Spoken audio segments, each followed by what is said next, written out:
وَمَا أَرْسَلْنَاكَ إِلَّا رَحْمَةً لِلْعَالَمِينَ.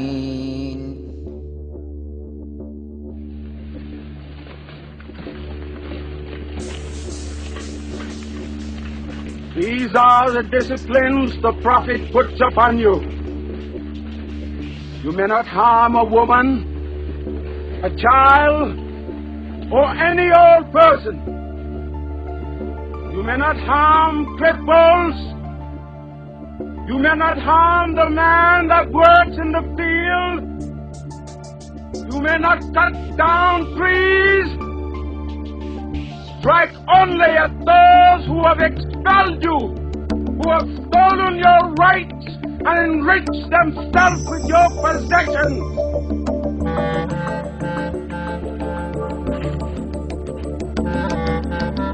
This was someone who could not tolerate injustice and would not do anything, and he hated war and he hated violence. And Allah subhanahu wa ta'ala told him that in the Quran. And I mentioned that because we're supposed to embody his character. So I'm talking about his character with the intention of us embodying it as much as possible. Allah told him in Surah Al-Baqarah verse 216, كُتِبَ عَلَيْكُمُ الْقِتَالُ وَهُوَ كُرْهٌ لَكُمْ وَعَسَىٰ أَن تَكْرَهُوا شَيْئًا وَهُوَ خَيْرٌ لَكُمْ وَعَسَىٰ أَن تُحِبُّوا شَيْئًا وَهُوَ شَرٌّ لَكُمْ وَاللَّهُ يَعْلَمُ وَأَنْتُمْ لَا تَعْلَمُونَ. That at times fighting has been prescribed for you, at times, and you detest it. You don't like it, and Allah doesn't either. But there may be times where you hate something, and there is good in it for you. And there may be times where you love something, and it is evil for you. And Allah knows and you know not. If a man walks in with a machine gun right now, and starts shooting at everyone here, and ends up killing about half the people in this hall, and you try everything with him, and he's continuing to shoot, and then Fuad and I, for example, jump on this man and hold him and try to just beat him up so that he would stop killing the rest of the people here. Did we use violence or not? We use violence. Now, could we say that's good violence or bad violence? Obviously praiseworthy violence. It was good violence because we saved more violence from taking place. That's the only violence Islam sanctions. That kind of violence where it's actually causing good on the planet. Now, there are times where you might hate that. You might hate because you don't want to go and hurt that man. It is in your human nature. You don't want to. But you don't want to see the rest of the people die either. And so you might hate something. You'd hate to do it. وَهُوَ خَيْرٌ لَكُمْ. But it is better for you. Because you wouldn't have been able to live with yourself knowing you could have done something to prevent the loss of innocent lives. And you just sat there with the false righteousness. This false righteousness, claiming that it was more righteous to not do anything. That's not right. You're lying to yourself. You were too weak to confront reality. That would have been Allah's hands removing that man at that moment, saving the rest of His creation. That is the only understanding of jihad that traditional scholars have ever spoken about. It is a lesser evil to get rid of that greater evil if that's the only way. If that's the only way, it's to get rid of oppression and tyranny on this globe so that true peace can prevail. Not a handicapped peace where some people are enjoying and others are oppressed, but peace and equilibrium back on this planet.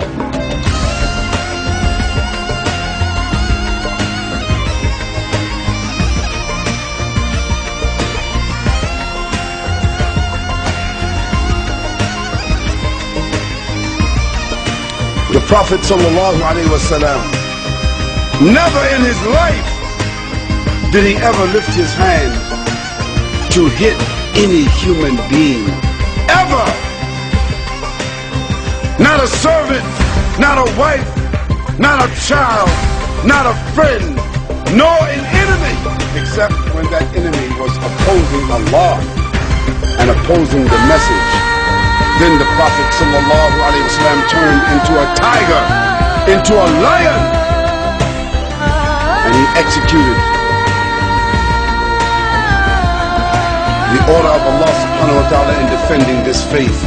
And he transformed from someone that the companions and the people said, Muhammad sallallahu alayhi wa sallam, he was as gentle, he was as shy as a virgin on her wedding night, hiding behind a curtain.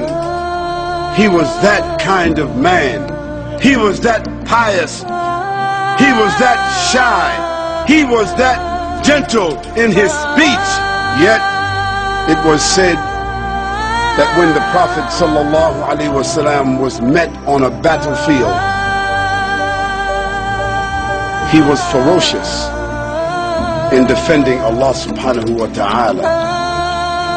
And when the companions of the Prophet ﷺ used to look for him on the battlefield, they said, Wallahi, we found him in the middle of the enemies fighting. And they said, we used to seek the protection of his person. We used to hide behind the Prophet ﷺ on the battlefield.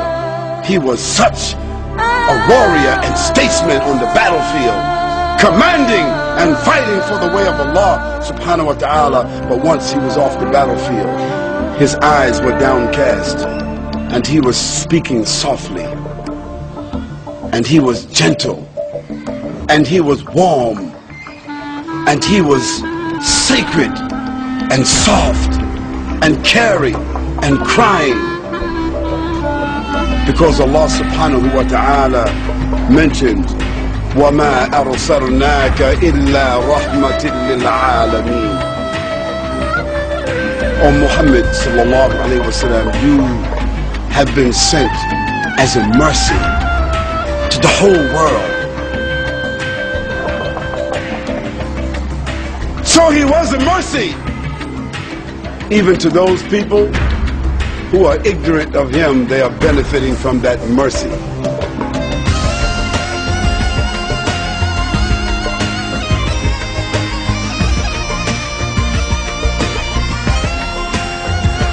The Prophet sallallahu alaihi wasallam never wore silk. He never wore gold. He never dressed arrogantly. He never dressed ostentatiously. He never walked proud, arrogant.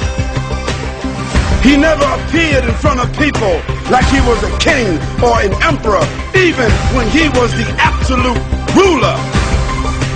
One could enter a hall like this, and the Prophet ﷺ could be sitting among his companions as you are sitting. And it was common for people to look around and want to think he should be sitting up someplace in a chair on a throne like other leaders. He should be wearing some gown of gold. He should be wearing some kind of crown. He should be a man with people around him serving him. But when they came in and they looked around, it was a common question: who is Muhammad? Where is he? No one could tell who was the Prophet ﷺ among his followers, because his clothes and what he ate and where he chose to sit was never different from the other people. You tell me, name one leader in the world that could compare with that. Addressing the women, giving out the zakat, sewing his clothes, washing his house, shopping for the food, doing all the things that you and I do, and at night standing in prayer for 4 or 5 hours at a time, and in the day fighting the battles, discharging the armies, giving the ahkam and the rulings, explaining the Quran, instructing the people in behavior. How could a man do all of that and stand 4 or 5 hours at night at one time? On one occasion, Aisha radiallahu anha, she asked the Prophet sallallahu alaihi wasallam, why do you stand at night until your ankles swell? She said, "O Prophet," or someone said, "why do you pray so much? You have been pardoned from all your mistakes, and you are ma'soom. You don't commit any sins. Why do you have to pray so much?" He said, "Should I not be thankful to my Lord